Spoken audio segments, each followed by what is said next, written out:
This is PBS. The countdown is on, and our fiscal year ends on August 31st. There's still a long way to go, so please rush your check into the mail or call 492-1111 now with your pledge. One.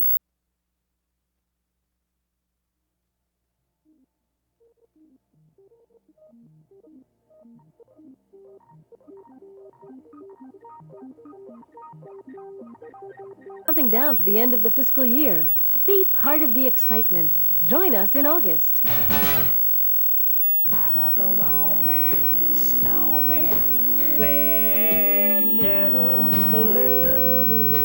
For the first time on broadcast television. For the last time together on stage. The country music event of the decade. The Judd's Farewell Concert. Saturday night at 10:10 on Channel 44.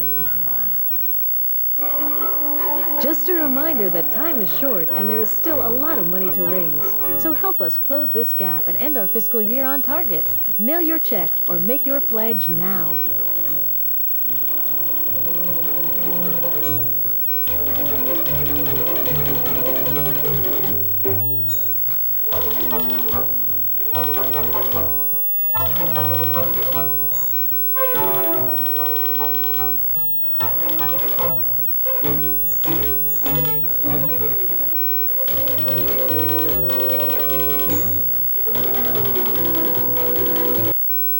The group is closed captioned for our deaf and hard of hearing viewers. We are grateful to Dunkin' Donuts and Bull Worldwide Information Systems for making this important service possible.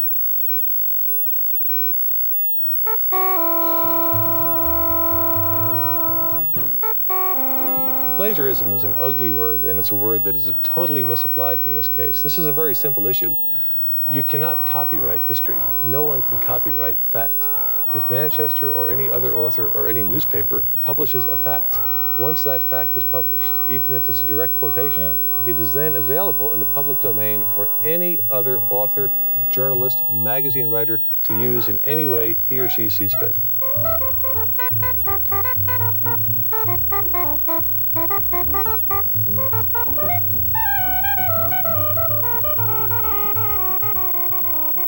Case is interesting in that both McGinniss and Janet Malcolm were trying to penetrate two notoriously secretive subjects. That is, in Malcolm's case, in the Freud archives was looking at the psychoanalytic community. She had a terrific subject in Masson because he was sort of black sheep of the psychoanalytic community, governed by an orthodoxy, the Freud archives, very strictly controlled, and he was her entree into that. And it was consistent with her previous writing about psychoanalysis. But again, trying to get at a very secretive, a subject that's very laden in secrecy. And Kennedy, the Kennedy family, too. What did the Kennedys internally make of any of their experiences? Most of the principals have not spoken openly on that subject, and certainly Ted Kennedy did not do so to McGinniss. And so there's this filling of the void in both cases that I think got these two writers into some trouble. Well, we were talking a little earlier about, why might McGinniss, who is something of a proven writer, has proved himself before, why might he do this? I mean, was it just to do a quickie for money? Was it just to make it easy for himself? I mean, the book is sold to television. I think you're answering your own question.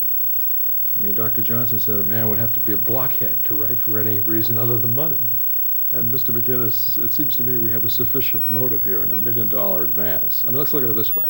He says to Simon & Schuster, let's do this book. Great, $1 million. And he finds that Teddy Kennedy and none of Teddy's people will speak to him. So he's in a panic. What am I going to do? He makes it up. And just to return, for the sake of our viewers, to that clip, I think we're all agreed that the argument he made there, that he borrowed facts from other writers, is simply specious. He borrowed prose, as you said. He borrowed writing from other writers. That's a very different issue. So that's what he did. He couldn't get access. He borrowed. He wrote this sort of pastiche, and as you say, it ends in 1969, when a fair argument about Edward Kennedy would be that his career was really beginning.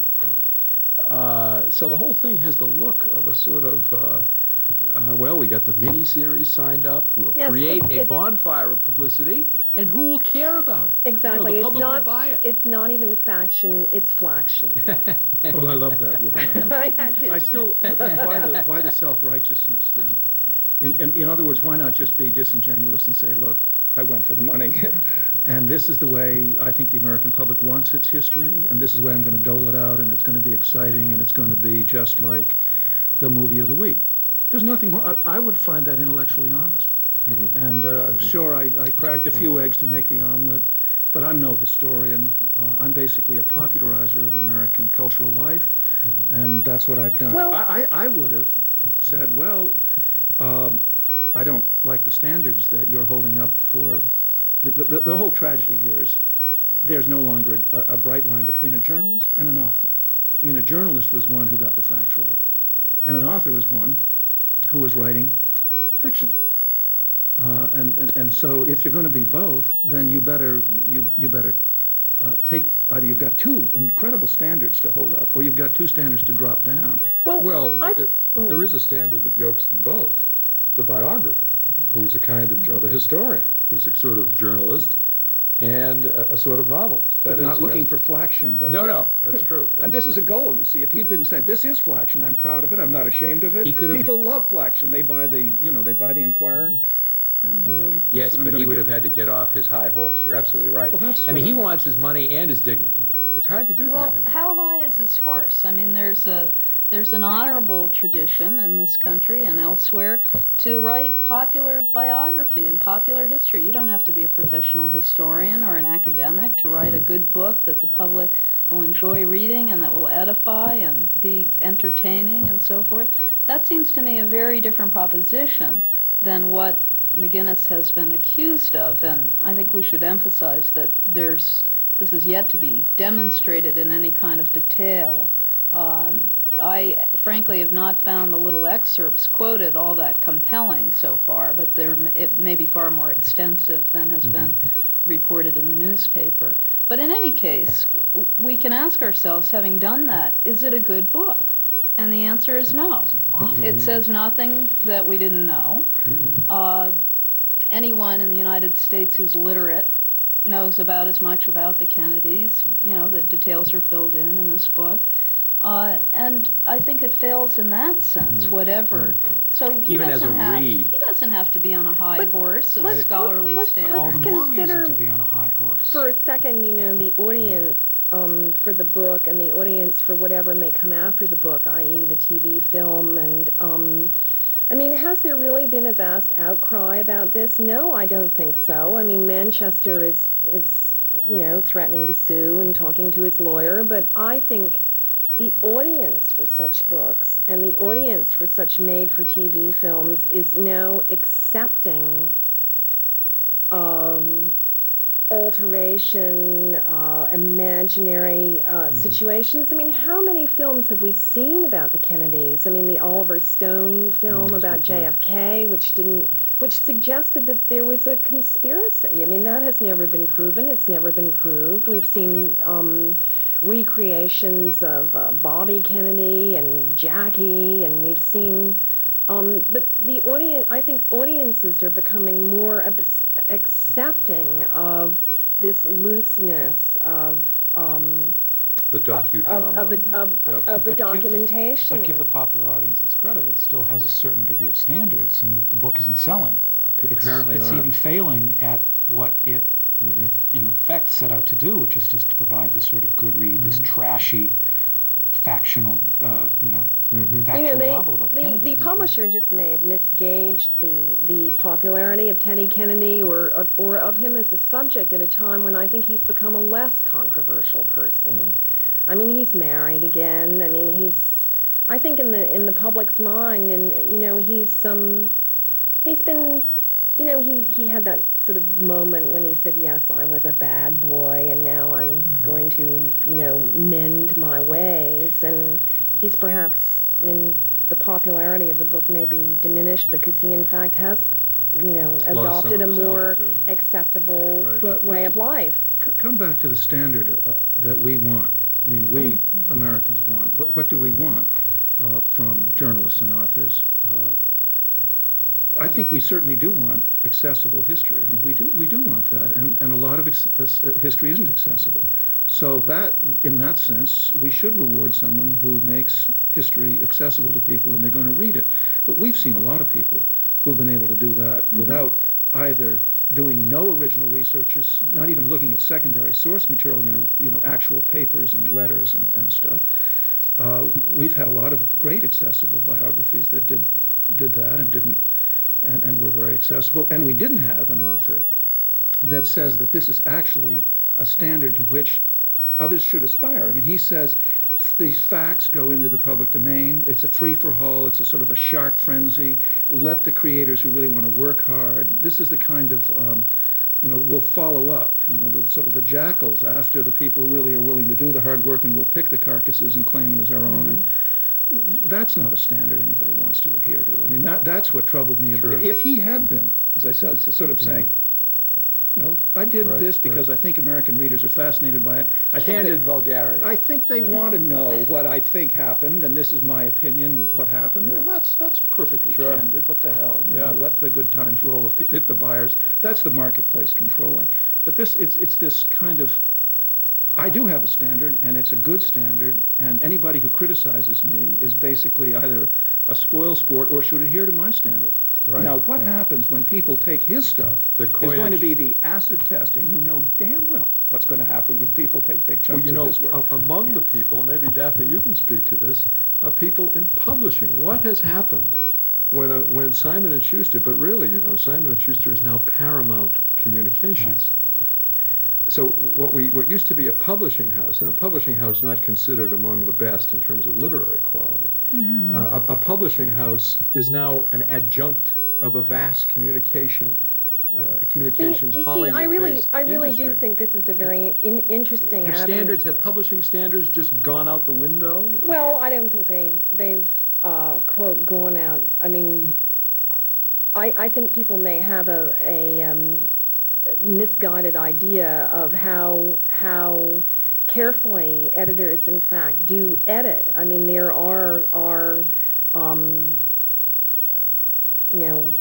examples in the publication world that really exert a lot of effort on checking. The New Yorker, the Atlantic, I think they'll have fact checkers, but in fact publishers of general fiction and nonfiction do not really have a fact-checking net. They have copy editors who read the manuscript after it's been acquired and accepted by the supervising or acquisition editor, and they may or may not be knowledgeable people. They may not be able to pick up. They might very well overlook instances of plagiarism. But you used a great word in publishing, which is acquiring. At least when I started in publishing, it was about the same time Daphne did. There was no such phrase as acquiring editor. In other words, a person who was just a hunter-gatherer. Right.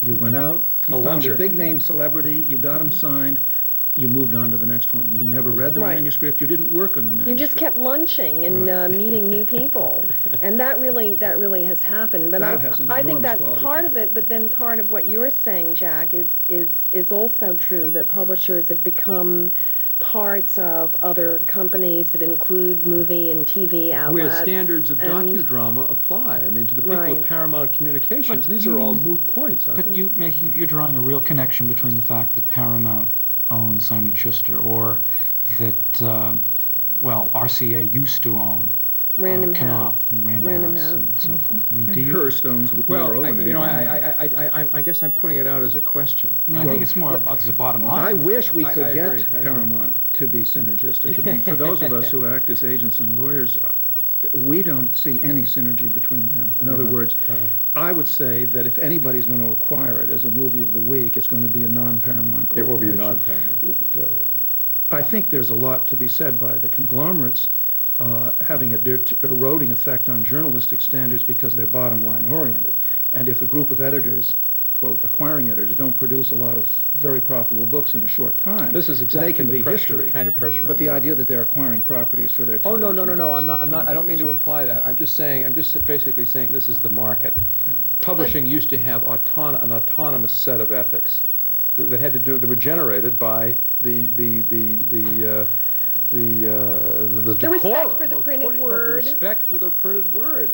Ultimately, that's the author's responsibility. I mean, we can pin the plagiarism tail on the literary donkey, but most authors, at least in my experience, when you sign a contract, you are affirming that this is an original piece of work, that there's a clause in the standard contract. Now, Warranty whether clause. Joe McGinnis's contract had that clause. Maybe they crossed it out. Possibly. From another contract. It'll make the legal case much simpler if they did. But, ultimately, you affirm that you've prepared an original piece of work, that you've done your homework, that nobody else has said it in the same way that you did. And whatever, while the editors are having lunch, the writer's supposed to be slaving away and earning the big bucks that hopefully they're being paid by their publisher. So I don't think we should go too far in blaming the industry for the behavior of someone, again, who has a tremendous reputation and ought to be defending it when he puts pen to paper. Yeah, but a tremendous reputation in the field of true crime stories. And reconstruction. And reconstructions of events. I mean, this is something different. This is political biography, a new terrain for him. Admittedly, he did a portrait of Roger Ailes in his book, The Selling of the President. But that was really not so much about politics as about the foul dust that surrounds politics. It was about advertising. So he's not, and that is to say, his track record as an author is of a one kind of book, not necessarily this sort. But I'd like to pick up on something that Ellen said. I mean, she was saying, you said a literate audience wants a well-written book, wants this, but I mean, are we still a literate audience? You see, I think the question of audience is very interesting. Audience for information.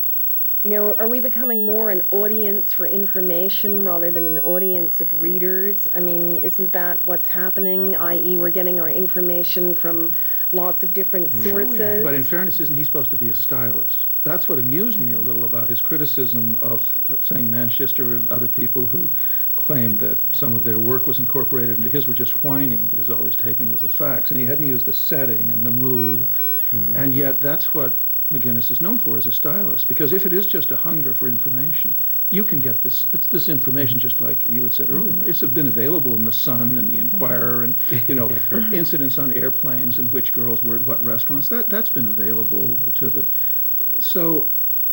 Well, don't you think that putting it between style here. The covers of a hardcover book makes a different statement, though, than reading the Inquirer as you're standing in the line in a supermarket? You're paying more money for But it the very in fact, this the very fact, like as you say, that he puts an emphasis on style suggests why he's so defensive about it, because it's a bad product. There is no real sense of style to it. It's this immense mass of undigested sludge.